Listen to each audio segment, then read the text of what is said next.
Welcome to Amazon Legends, where we have real stories about making it big on Amazon. Our guests are CEOs of large companies and entrepreneurs who became power sellers, also providers specializing in helping sellers, aggregators that acquire sellers, and former Amazonians will give us an insight from behind the scenes. Here is your host, Nick Urison. Welcome to another episode of my Amazon Legends. My next guest today has been on the show. She's one of my very early guests, and then she was kind enough to come back, and she's extremely analytical in terms of dealing with data. And this is something that she discovered working with sellers, that her passion was in data. And I have no idea how she finds time, and she's the mother of 6. And therefore, she likes to relax when she's not working, purposely relax. So with that, everybody, say hello to my guest, Elizabeth Greene. Welcome back to the show, Elizabeth. Yes, thank you so much for having me. I appreciate it. You know, I had no idea you actually had 6 kids. I mean, my hat is off to you. I don't have any, and I still don't have time. So and as we record this, March 12th, recently it was the Women's Day, right? And, yeah. I don't understand this Mother's Day, Father's Day, one day a year. I don't think it should be that way, especially for women. Women are the architect. So with you, we covered Product Opportunity Explorer on the first episode. This is our part 2. So for my listeners, I'm going to set up the conversation. So it's all about Amazon invented this concept of customer niches. So it's not available for everything, but where there is availability for a customer niche based on your product, there is so much data that Amazon makes available, which is first-party data. Like, you don't go somewhere else to see what the data is. Amazon is providing about what's going on in that particular niche. And they provide that in Product Opportunity Explorer. So when you click on a niche, you have 7 different tabs that come in front of you. And what we're going to discuss today is we've already covered how to make use of the data on the Products tab. We've already covered how to make use of the Search Terms tab in part 1 with Elizabeth. Anybody check out that episode? You cannot not follow what's in that episode because it's actionable. We narrowed it down to what data you look at and then what you do with it. And that's exactly what we're going to do today with the other tabs. What is the data? What is it telling us? And what you do with it? And what are the actions that you're going to take? So after listening to the episode, you'll be able to go straight to work and apply what you hear and see results. And frankly, let me know and how you do with your results. And it will be interesting to see. So with that, let's jump right in, Elizabeth. So when we click on a particular niche, if you don't know, you can simply plug in your ASIN or go drill down on a category tree and select the category. And ultimately, you're going to find a niche. Now, as a quick heads up, some of those categories, if you go down the category tree, you may not actually come up with a niche. It may say there are no niches in this category. So don't be discouraged. It's no big deal. Just go pick another category. So similar to the one that you picked. So when you do that, you click on a niche, you will have product, search terms, and the next one is insights. So let's discuss how to make use of the data on the insights tab. Yeah, absolutely. Just real quick before we do that, I'd love to set up where we can find this. I know you've mentioned it a couple times before, but if you're inside of Seller Central, you would go to your menu, you would pop open growth, and you should see the option for Product Opportunity Explorer. From my understanding, this is available to people who are brand registered, but it's potentially available to everyone. I have yet to check that because all of our brands are brand registered. And the other thing, to your point of, niche and categories, I think it's really interesting. I know we went through this in the first episode, but I'll just give a really brief overview. I'm actually looking at the metrics glossary now, which, by the way, if you're ever trying to dissect a new dashboard, a new data, go read the metrics glossary and understand Amazon's definitions of the different metrics. It will get you up to speed so fast. It's one of my favorite things to do. And I found it very, very interesting. Their definition of niche is actually different than their definition of categories. So we know categories are ways for Amazon to understand your product, group products, and put them into, a certain subsection that would appeal to a set of shoppers. They're actually kind of defining niches backwards. So the way it works with categories is, they kind of take a look at the products. Where does this fit? With niches, what they're doing, and I'm looking at, niche details again inside the metrics glossary. It says niches are a clustering of similar searches or quote keywords and their top clicked and purchased ASINs to reflect Amazon customer shopping behavior and needs. So what they're actually doing is going and looking, starting with customer searches, identifying sort of a grouping of different, in this case, keyword searches that shoppers are doing, looking at the relationships between those shopper searches and their purchase behavior, and then creating a niche, or you could say category or grouping around different shopper purchase behaviors, which I think is interesting and wild. So just with that understanding, it gives you a really good idea of, oh, wait, these products are grouped together. These, like you said, we went in the past when we went deep into the search terms. Definitely go recommend checking that one out.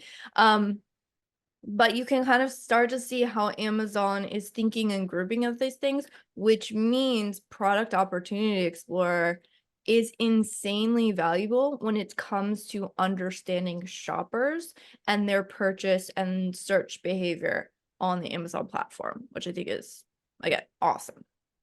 Yeah, I mean, I guess this fits into their idea of best customer experience. So they are ignoring the conventional way. My favorite example is always when you walk into a department store, huge 5-story department store, they have everything.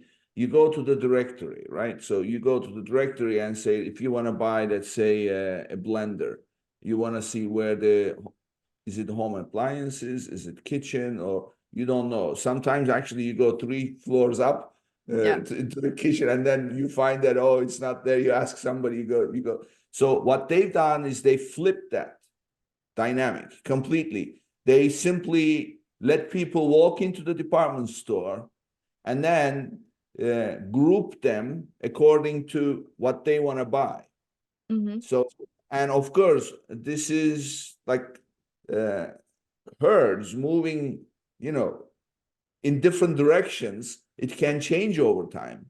And because that's how it is. It's now 21st century. So that's the difference between a niche and a category. The category is static. It's a way to merchandise, but niche, they are always moving and new ones are being created and they are becoming fragmented. And so that's why it's a good idea to keep an eye on. Yeah, absolutely. Absolutely. So when you click on insights after selecting a niche, the first thing that you have is right at the top, you see the search volume of the past 360 days. It's in big boxes, and the growth in search and average units sold and number of top click products. So tell us, why are those numbers important? Yeah, I really like this, for the search volume, also looking at search volume growth. Now, the box at the top says past 180 days, so it's a longer look back window. They also have 365 days as well as 90 days, which is broken down in the grid below. And how this can be really interesting is, again, to evaluate the market share. Again, this market share is sort of being defined as specifically grouped around shopper searches and consumer behavior.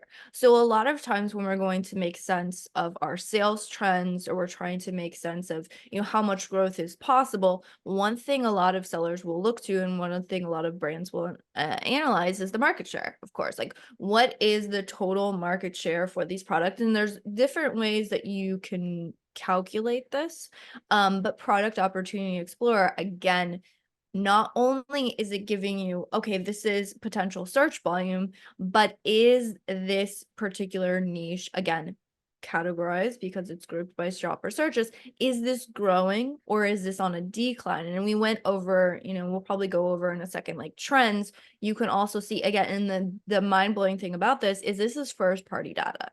So Amazon's saying like, hey, we want to give you all insights into where shoppers are looking for products on the platform. And actually the intent of this tool was to help shoppers do product research, because ideally we all know we want to find certain categories or groups of types of products where there's a lot of consumers, there's a lot of shoppers, there's a lot of search volume, and there's few competitors, and there's really good purchase intent. Well, all of those things you can do research and find within Product Opportunity Explorer, again, over time, looking back over even a last total year. And they're giving you trends, they're giving you consumer insights, and we'll go over in a second. They're actually breaking down within this or again, niche, or we're kind of using them interchangeably. We just went over that they're not really interchangeable, but they're actually breaking out, what do shoppers like? What do they most purchase? What types of products in this category do they most purchase?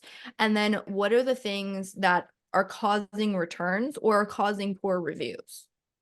Which again, they're using this as, here's a place that you can develop a product in, and then we'll also give you insights into how you can improve on that product. So just that is valuable in and of itself. But if you were looking to, say, do listing optimization, we had a brand that we brought on, and part of our workflow in the audits is to look at other things like market share. So I use Product Opportunity Explorer a lot in that workflow. And when I was going through, again, we don't do listing optimization, but I was in Product Opportunity Explorer looking at one of their top products, and I was like, oh, actually, a lot of the returns or negative reviews are calling out that the products are very thin. The material isn't very good. They've had a problem with, again, a lot of Chinese sellers coming in, undercutting prices, but also quality isn't it's good. And I went into their listing and I was analyzing it, and I said, well, you do have some good, like they are made in the USA, and that's prominently called out, which typically is associated with higher quality products, but there wasn't a very obvious infographic that said we have thicker materials, which they do, and their reviews convey that, but it's not very prominently displayed in one of their images. And obviously it's something you need to test and see if that can help with conversion rate. But right there is a great insight to say, this, again, first party data from Amazon, looking at all of your competitors across an entire shopper search category. This is what they're looking for. This is what they like. This is what they don't like. And then that right there gives you a wealth of information on, how you can improve the listing, how you can improve the product, again, ideally, goal is to make more money, get more sales. Yeah. Well, I mean, that's ultimately what you just said is ultimately what Product Opportunities Explorer is for. It's about either finding a product if you don't already have one, but if you do, who are you competing against? What are they doing right that you must be just as good, if not better? And but more important, what are they doing wrong so that you can exploit that vulnerability they have by adding content, tweaking your content, so that you can emphasize the strength of your listing compared to what others are not good at. In addition, you can also see what others are getting in terms of clicks and everything else. I mean, that's the overall purpose of Product Opportunity Explorer, based on the first party data that Amazon provides for sellers.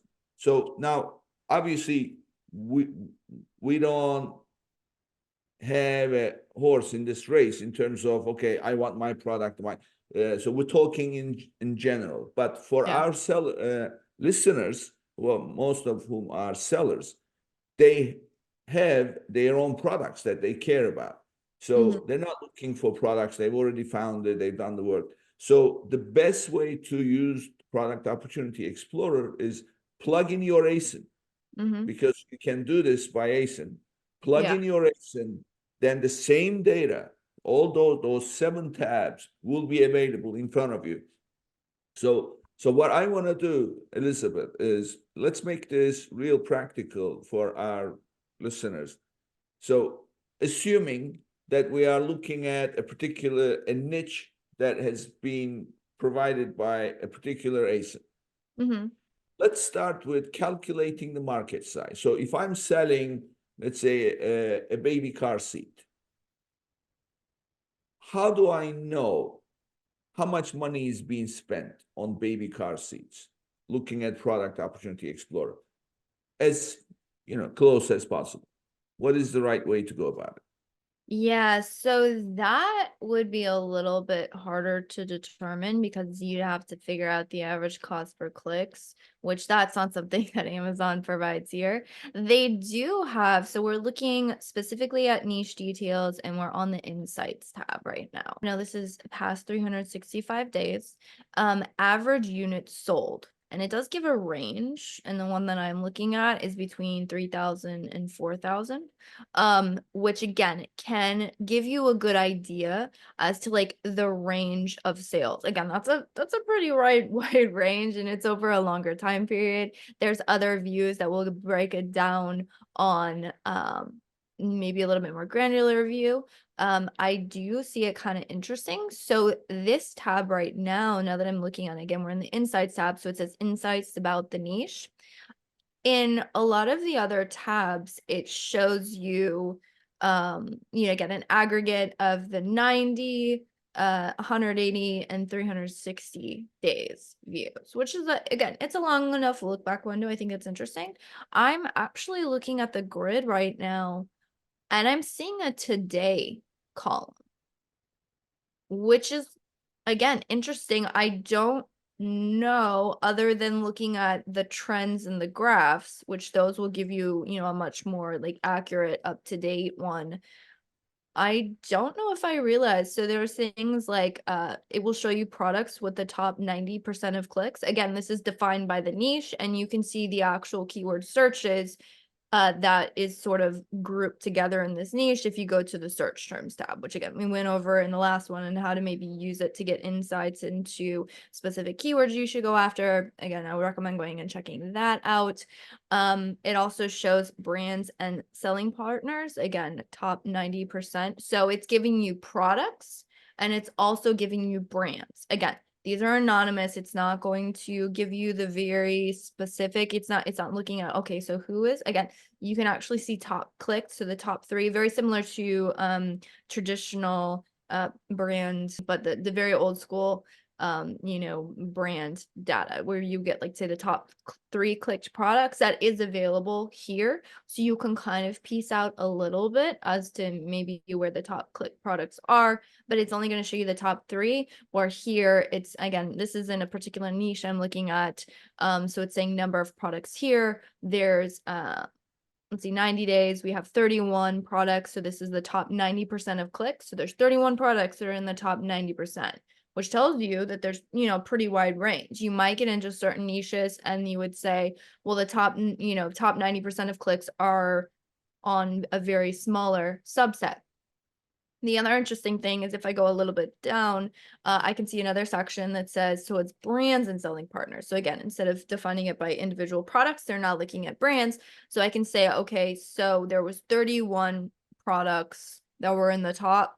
And if we look at a brand level, there's only 21, which tells you that there's brands that are selling multiple products that are in that upper echelon of the click. So maybe there's specific brands that are doing really good with their market share. So that I find kind of interesting.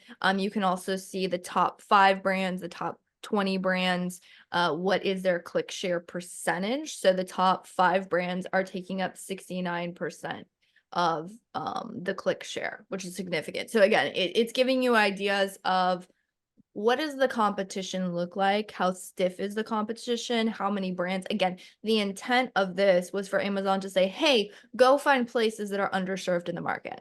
Because that's one of Amazon's goals. They want to have the best selection for the best price. So they want you to have an idea of, okay, there's entire teams in Amazon that literally what they do is they assess the catalog and go and find brands to fill holes in the catalog. Mhm. There's entire departments dedicated to doing that. So their goal with releasing this was like, hey, go find an underserved market, which is great, but it also gives us, again, a first party data never seen before. No one would be able to pull this. Really great insights as to, again, where are the underserved places, or again, where can we improve on?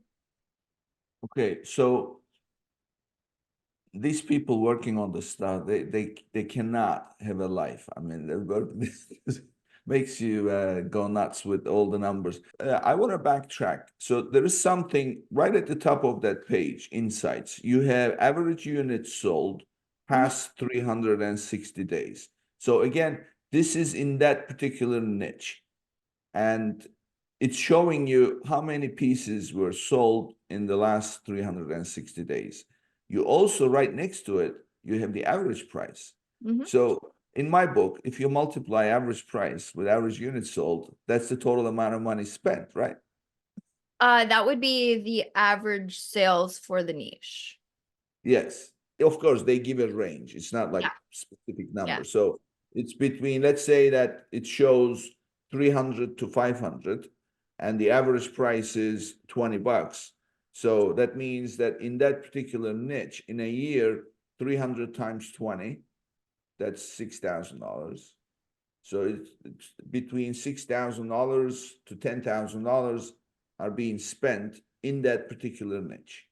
That's what Oh, we okay, are. okay. I get what you're saying now. So spent by the shoppers is what you're Yeah. saying.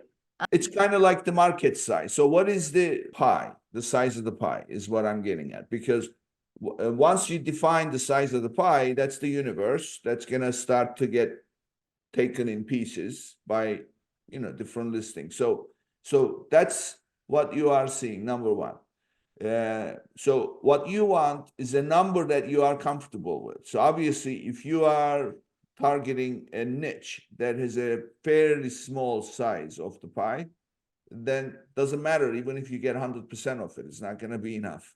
So that's point one. Point two is you also want on the same page right at the top, search volume.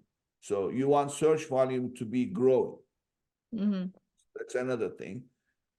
So anybody who searches on their ASIN, whatever the niche comes up with, and these are the numbers that they're looking at, so they can read it. Now, the other thing that you mentioned, you went through about looking at today and 90 days ago and 360 days ago, number of products in that niche, right? It's showing. So I want to go back to what you said about finding an underserved market. So what is the definition of underserved? So based on looking at this insights data, tell us your take on a seller reading this. How do they say, oh, there is opportunity here? Oh, no, this is not so good. What is the difference? Yeah.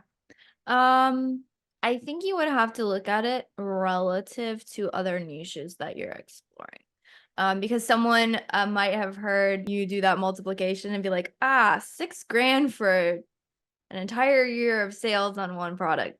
That doesn't sound worth it. But you do want to keep in mind, again, that these niches are defined by specific shopper searches. It's a little bit like search query performance when everyone was going and doing an analysis of the sales, and they're like, wait, I know just my ad sales through this one keyword are greater than search query report. is telling me. Like, what is the difference in the definition here? It's like, oh, well, this only shows you sales that are achieved, through the search grid. There's plenty other places and product pages and all other places that you can make sales. It's just defined as through the search. So it's a little bit like that when we're doing the average unit sold. It would be the average unit sold. Again, they're averaging it across everything. So best sellers and worst sellers. So, it's possible that you could be on the upper end of this. And also, it's only going to be units sold through those specific search terms that are, again, defined by the grouping in the niche. And so it's not good. There's potential to, go outside of this. And also, if you look at products, you will find that they're in more than one niche, which means that there is potential, to have a couple niches. And so don't hear that and say, oh my goodness, I'm only going to be able to make 6K a year. Like, that's not going to be worth it to anybody, obviously. 6K a month, maybe, but I don't think I'd want to go a full year, have to deal with all the inventory headache.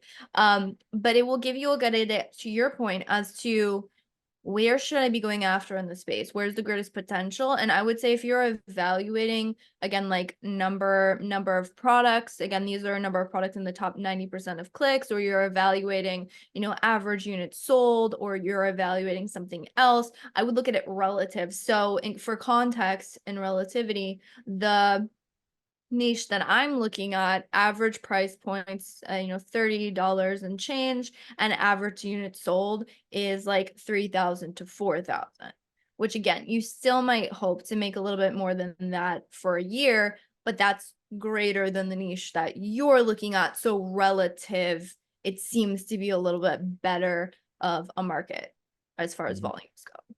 Yeah. So, I mean, obviously looking at just one niche and looking at the average unit sold, that's going to be only a small piece of the puzzle, so to speak. But the way you mentioned is exactly the way to use this. Not look at it in isolation, but look at it in comparison to other niches, because your product can be in multiple, and will be in multiple. People will search it in different ways. But when you look at those individual ones across the board, you have a good sense of what you have. And that's the way to make a decision. So, there is the old 80-20 rule, right? So 80% of the business generated by 20%. So it's the same thing here. So on the Insights tab, it's showing the number of products that generated 90% of the clicks. First of all, if that number is small, then that means that it's going to be very hard for you to get in there if you're not already one of them, right? But you want that number to be a large number, right? So that's one, the way I'm reading this, as far as defining something that has an indication of underserved market. Then the other thing is the top 5 products. What is their click share? Because they are showing 90% of the clicks go to X number of products, and then top 5 products, what is their share in that? So again, that number, you want that number to be small. So you want the number that shows the 90% of the clicks to be a large number, and you want the top 5 products that receive the clicks to be a small number.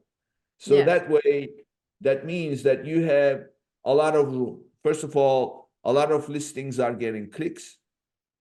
The next thing is those that are generating the most sales, they're only getting a small number of the clicks.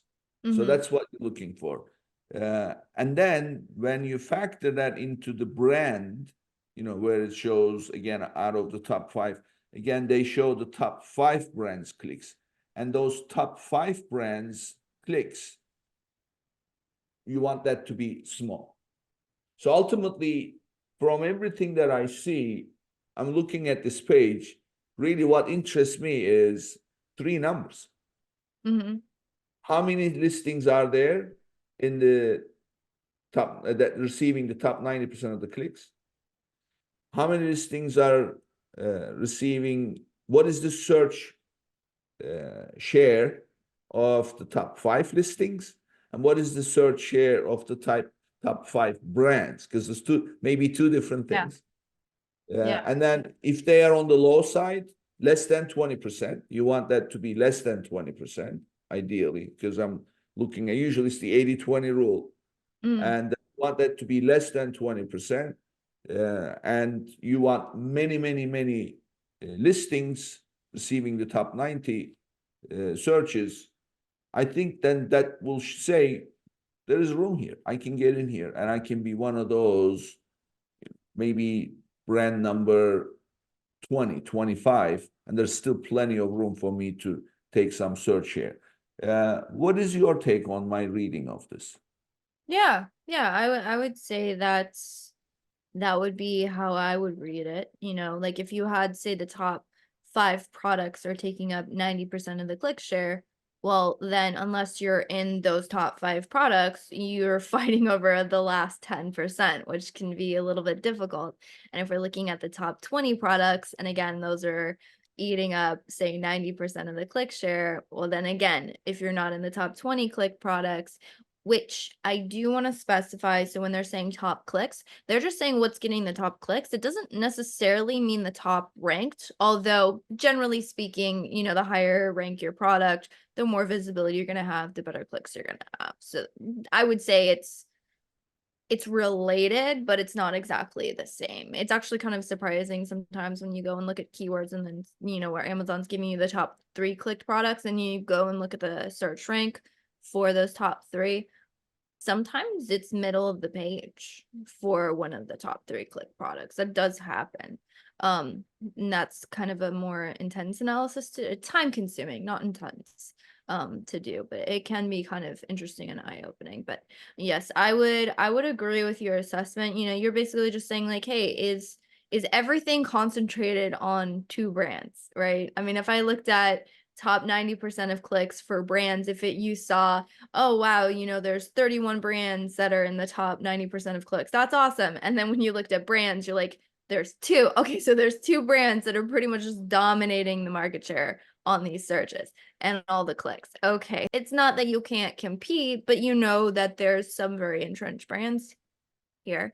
I also find it really interesting if you go all the way down to the bottom. Again, this is looking at the top 90% of clicks. So this is, you know, the top products that shoppers are, you know, searching and then clicking on. You actually can look at the average review ratings. So Right. for this niche, I'm looking at, it's like a 4.6 stars, 4.62, 4.67, which tells me it's really high. If you got in there and like the top percentage clicks, I don't know, it was like I can't see it being under a 4, but you never know. Maybe there's, for some reason, some category where there's notoriously poor reviews or something, and there's not really a good offering.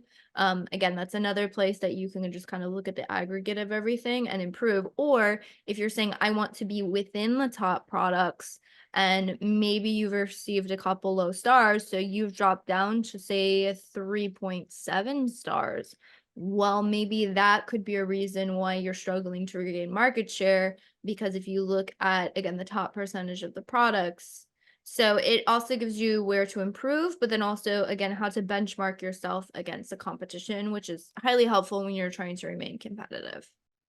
I have a question for my listeners. Are you experiencing cash flow challenges with your Amazon business?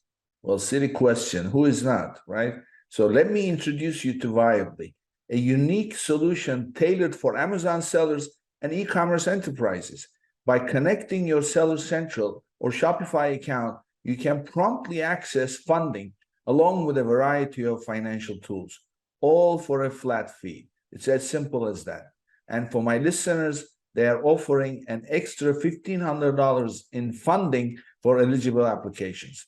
Start your quick and easy application today at runviably.com/legends. And that's runviably.com/legends. So, talking about reviews, it reminded me something. I had another guest on my show. His specialty was food and beverage. I mean, Mm. this is like 20 plus years. He's been working in food and beverage. And he figured out this methodology to be successful in that category. Because as you know, it can be very competitive because everybody is looking to release something. So his methodology was this. He said, think about who you want to be. Mm-hmm. Let's say you're releasing a soft drink, and who's number one? Coke or Pepsi, right? Okay, that's who I want to be. So it says, go study their listings. Mm-hmm. And then go find number two, number three, and target them. So what he was saying was basically the idea is to take market share away from the competition of the top guy. Mm-hmm. And you're doing that by simply simulating what the top guy has, that they are doing well, Mm-hmm. and go after the smaller guy.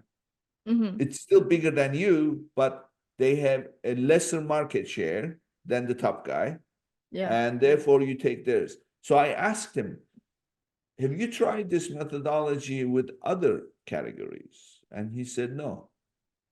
So what do you think with that? He said, I don't know.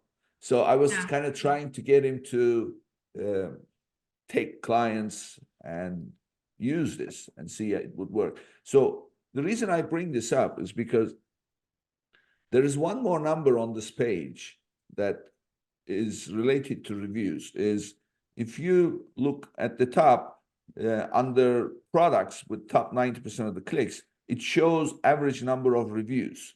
So now you can put the two in context. So if your average number of reviews is 2,000 and the average rating is 4.8, you've got a bit of a battle here. So if you're just getting in, so how are you going to compete with, average 2,000 reviews and 4.9? So again, this is about the opportunity, finding the opportunity. Where is the opportunity? Of course, what you want is a lower number of reviews and ideally a lower rating.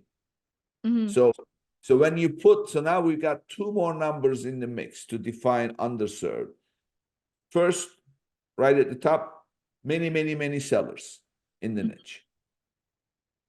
Number two, top 5 clicks going to a small percentage, ideally well south of 20%. And then top 5 brands well south of 20%.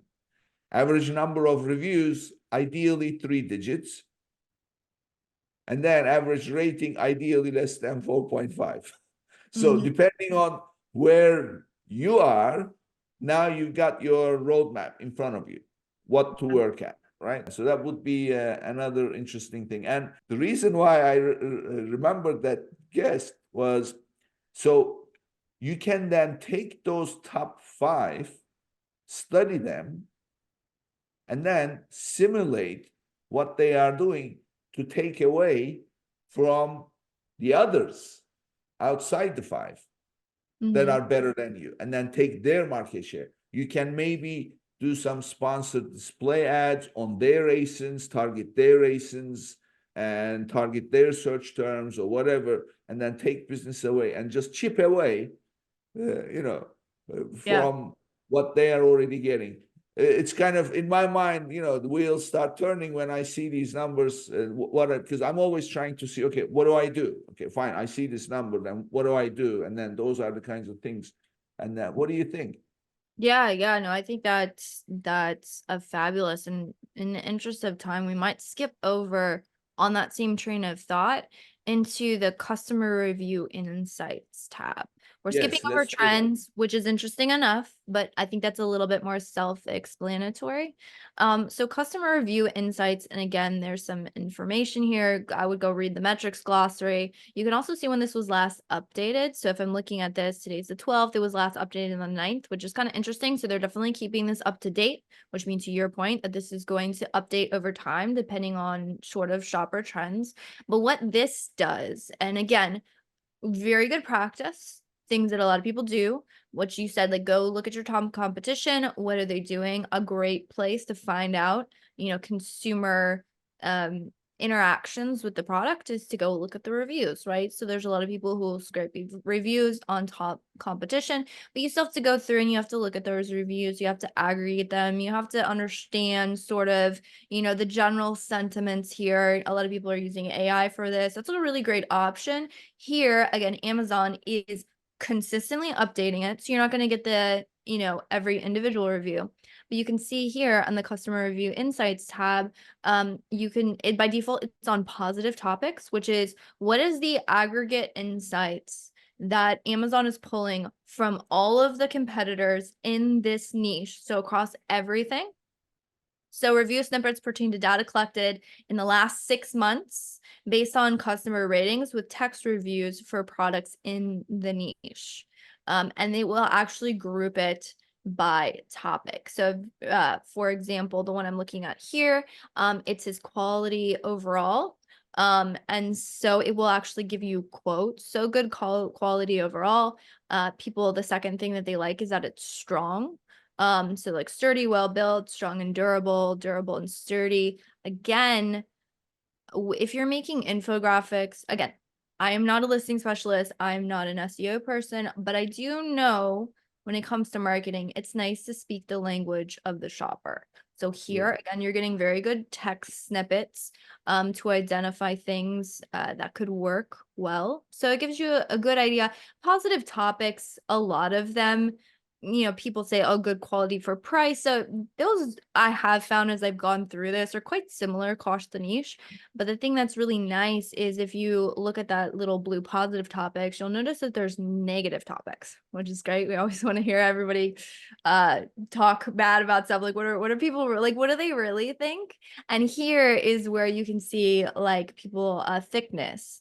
You're saying it's very thin, it's thin plastic, it's too thin. Here it mentions specifically the fold of the lid was super thin. That's a very specific call out. You can see ease of use, but that's categorized. So ease of use was hard to use.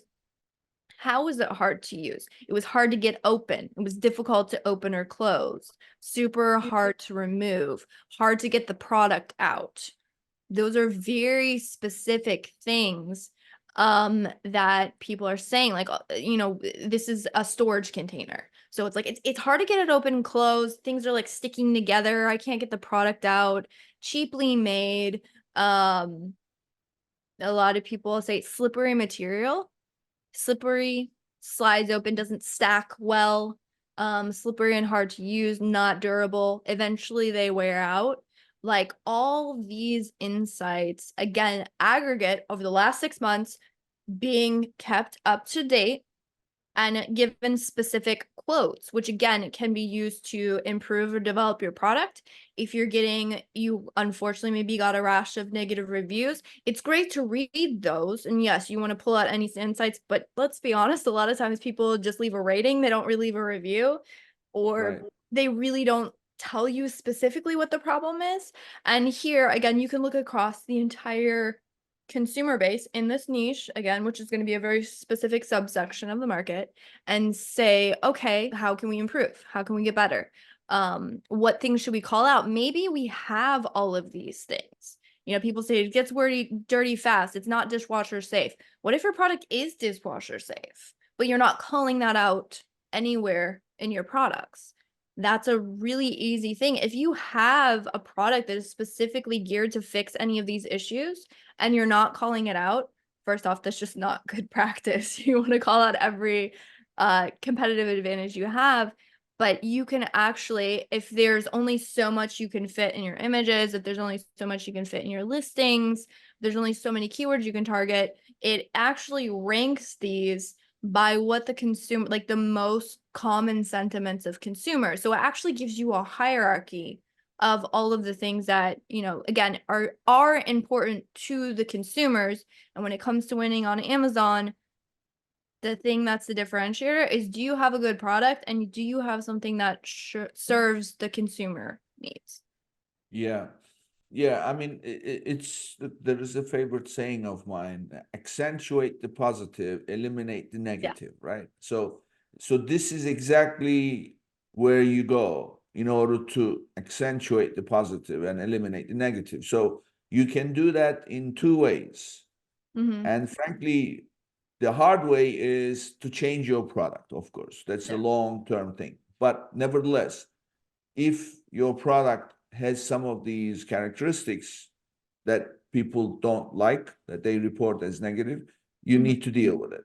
Mm-hmm. And if you, in fact, are strong in those areas, fine, you don't need to do anything. Now, the second part is the easy one.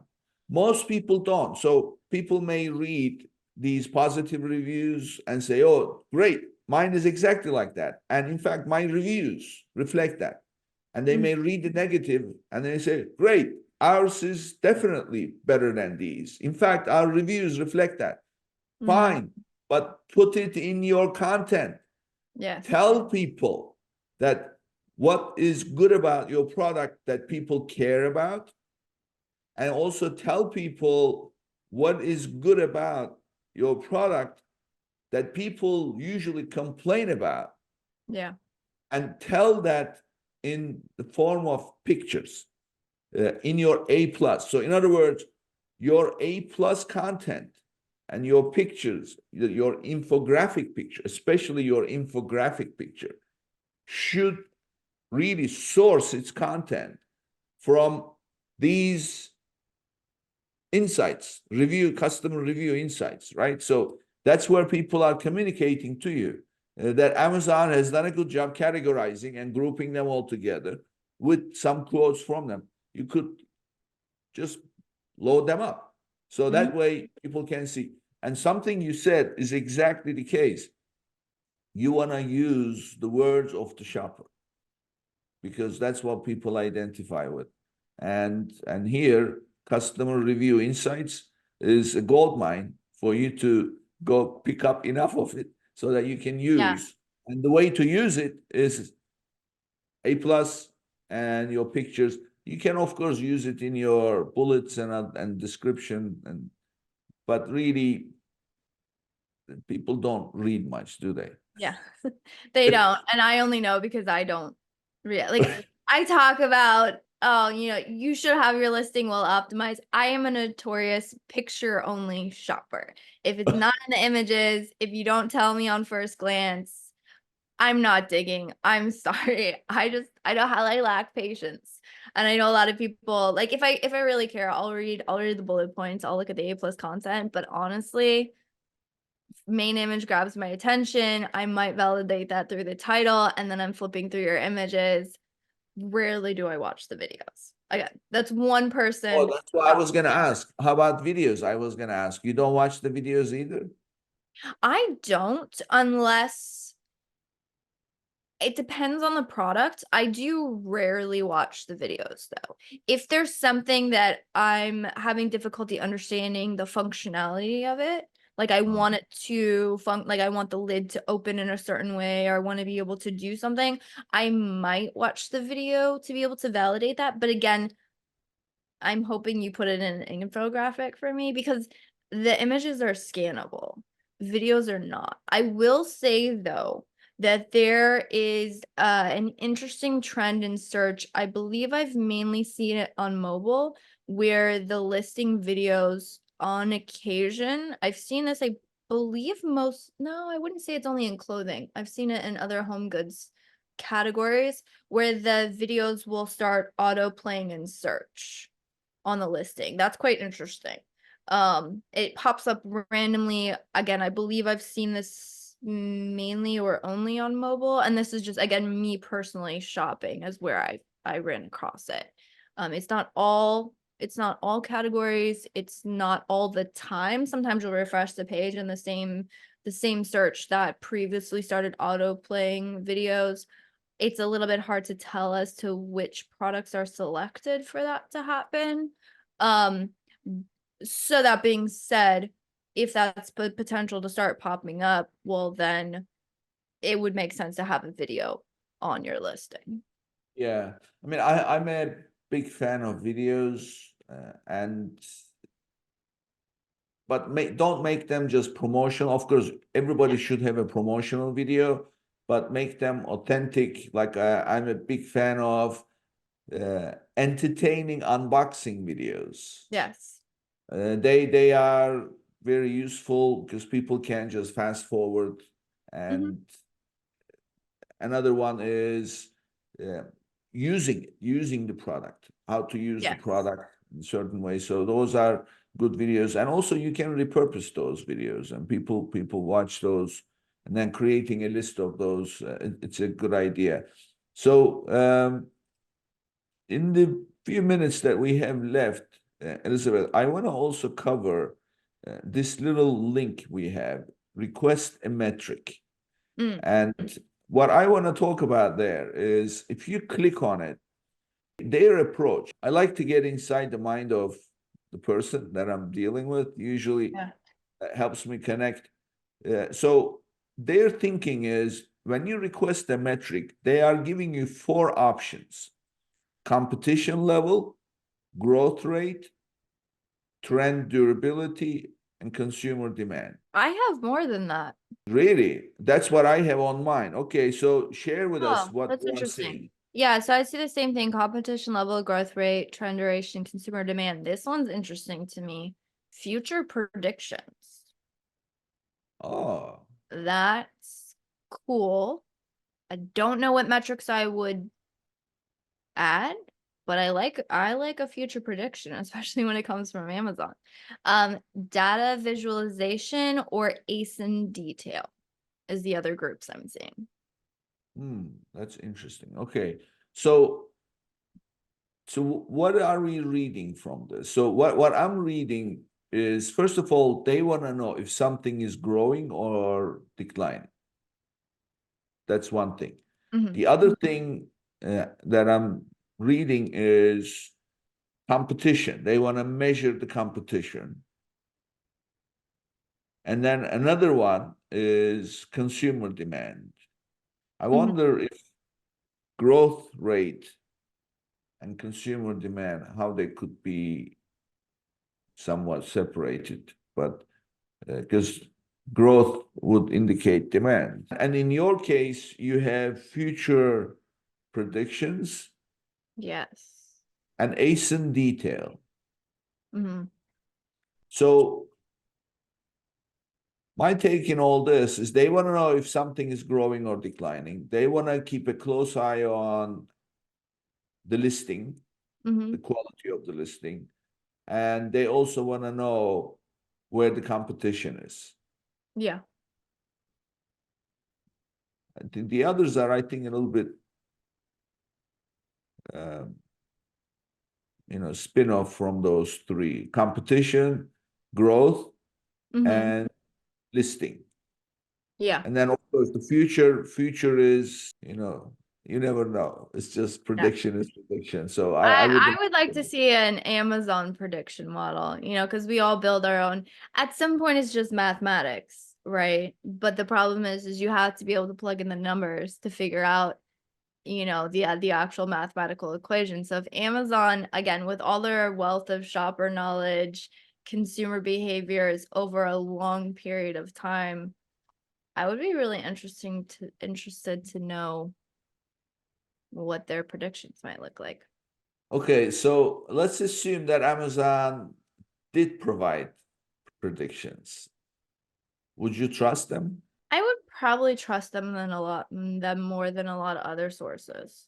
Every prediction is just that. It's a prediction.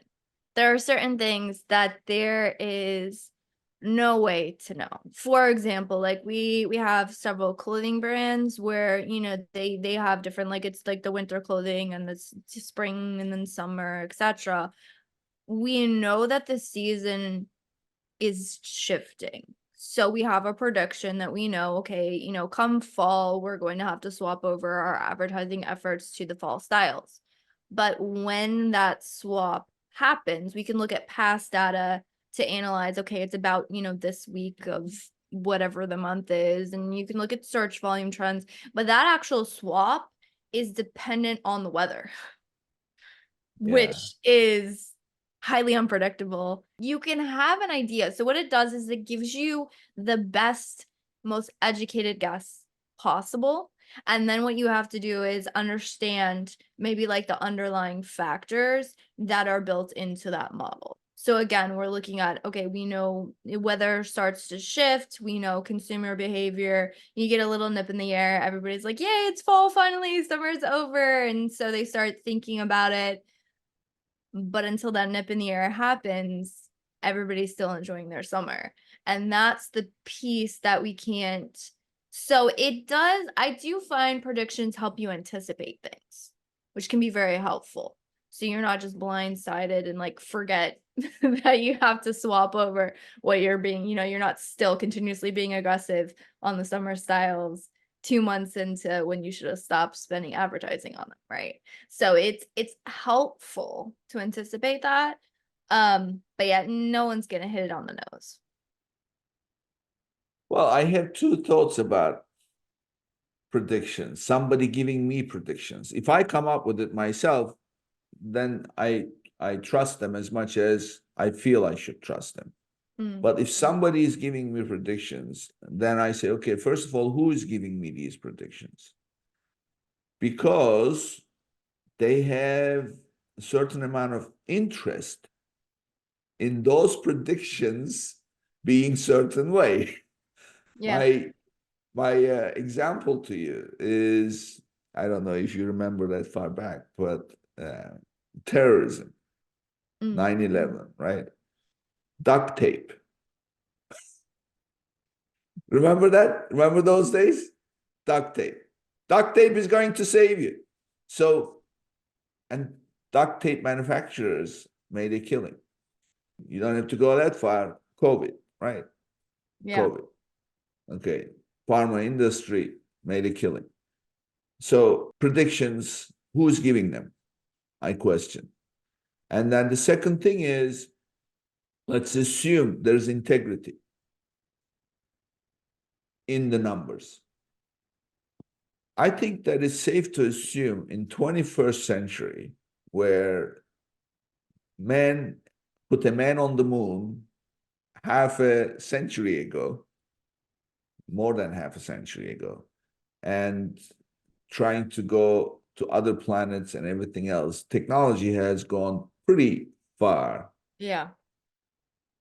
How much do you trust the weather forecast if they tell you what the weather is going to be 30 days from now? Yes, I agree with you. Yeah, that is the one thing. The further out your prediction is, the less certain it Right. probably will be. That's a great point.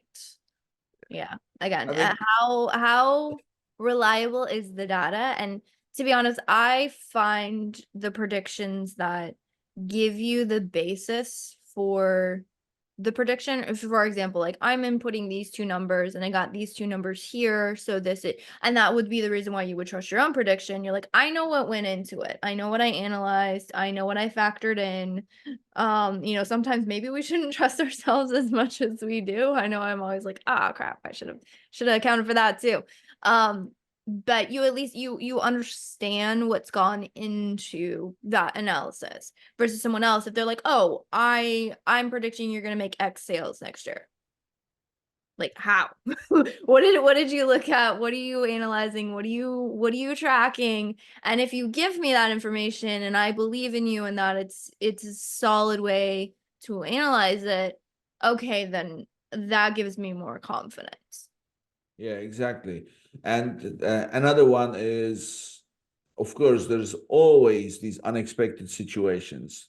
For example, COVID was in 2020. So in 2020, the country was pretty much shut down. The economy completely went down.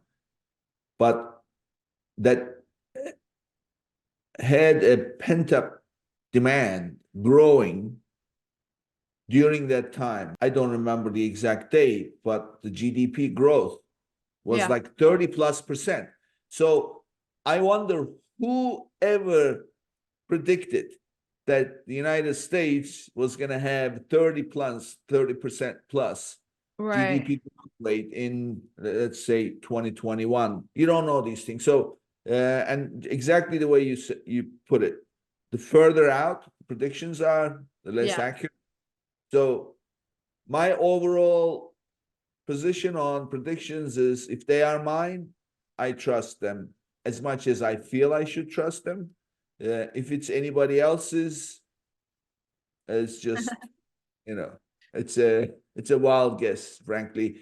If it's not already self-fulfilling prophecy, so to speak, that they are building, it's a guess. Doesn't matter. It's too many data points make things even more complicated. So how are you gonna trust? Yeah. Well, okay. This is,